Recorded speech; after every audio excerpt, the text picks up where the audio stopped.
Ano nga ba ang sinasabi ng mga technical indicators ngayon dito kay Picoin?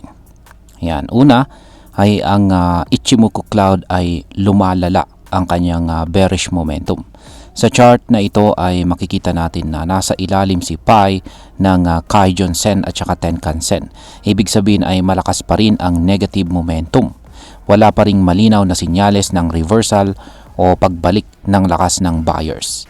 Ang Chico Span naman o yung green na line na trading indicator ay nasa ilalim na rin ng price action na mas lalo pang nagpapakita ng bearish sentiment.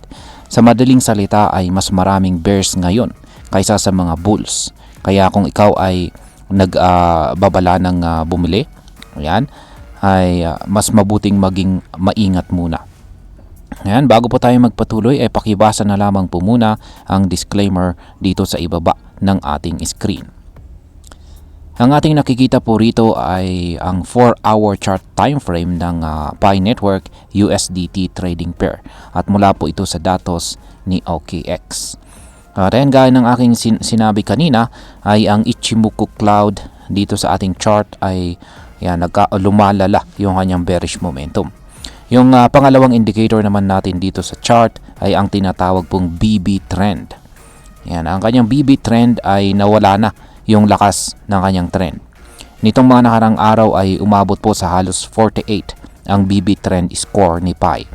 Pero ngayon ay bumagsak na ito sa 10.63. Ang BB trend, sa mga hindi po nakakaalam, ay isang indicator po na sumusukat sa lakas ng trend, kung bullish ba or bearish.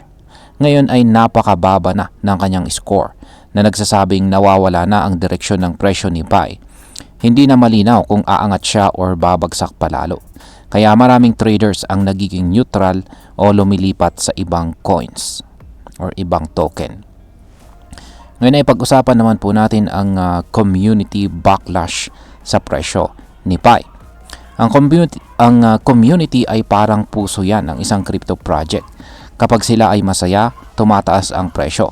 Kapag sila naman ay nadismaya, abay parang pagbagsak ng domino ang epekto. Dahil sa kawalan po ng malinaw na update sa KYC, dApps at saka reward system, bumaliktad ang mood ng mga pioneers. Ang dating excitement ay napalitan ng pagkadismaya.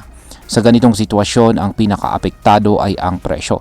Nagdag pa rito, maraming analyst ang nagsabing kung hindi magko-hold ang presyong 0.80 or support level na 0.80. Yan, na-content po natin yan. Isang key support level po ang presyong 0.80. Yan, kung hindi po yan mananatili, maaari po siyang bumagsak sa presyong 0.57. Pero kung sakaling bumagsak po ang momentum at siya po ay mag-breakout sa presyong 0.94 o resistance level na 0.94, posible na rin po siyang umakyat ulit hanggang sa presyong 1.30 hanggang 1.67. Ngayon ay ano naman po ang kahulugan nito para sa atin bilang mga Pinoy crypto traders at investors ni Pi Network. Para sa atin, ayan, para sa atin na umaasa po sa potensyal ni Pi Network ay isa po itong wake up call. Marami sa atin ang nagtitiis na magmina ng Pi araw-araw gamit lang ang cellphone.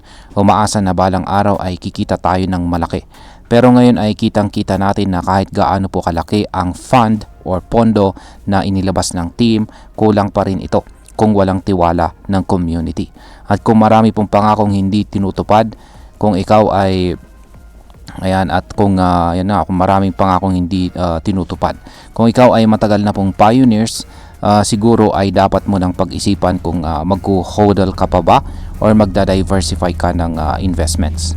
Hindi po masamang umasa, pero kailangan din nating maging pragmatic at realistic sa mundo ng crypto. Yan, bilang panghuli, ang masasabi ko naman tungkol dito ay sa totoo lang ay may potential naman po talaga si Pi Network. Lalo na kung maaayos ang implementation ng ecosystem projects. Pero ngayon kulang ang transparency at mahina ang delivery ng kanilang roadmap. Yung $100 million fund ay maganda sanang balita. Pero hindi ito masusundan Pero kung hindi po ito masusundan ng aksyon at resulta, ay magiging pampalubag loob lang ito sa lumalaking frustrations ng mga users. Kaya para sa akin ay hindi pa ito ang katapusan ni Pi. Pero kailangan po niyang ayusin ang relasyon niya sa kanyang community. Kailangan po ng consistent na updates, concrete developments at hindi po puro announcements. Kaya yan mga ka-crypto, kung ikaw po ay nag-i-invest sa crypto, huwag pong basta padadala sa hype. Dapat ay lagi po tayong may sariling research, critical thinking at saka prepared tayo sa risk. Hindi po masamang umasa kay Pi, pero mas mainam na habang naghihintay tayo sa kanyang paglago, maghanap din tayo ng ibang opportunities na mas may resulta at transparent. At ayan, hanggang dito na lamang po tayo sa video na ito mga ka-crypto. Marami pong salamat sa panunood. Ingat po tayo lagi at God bless po sa ating lahat.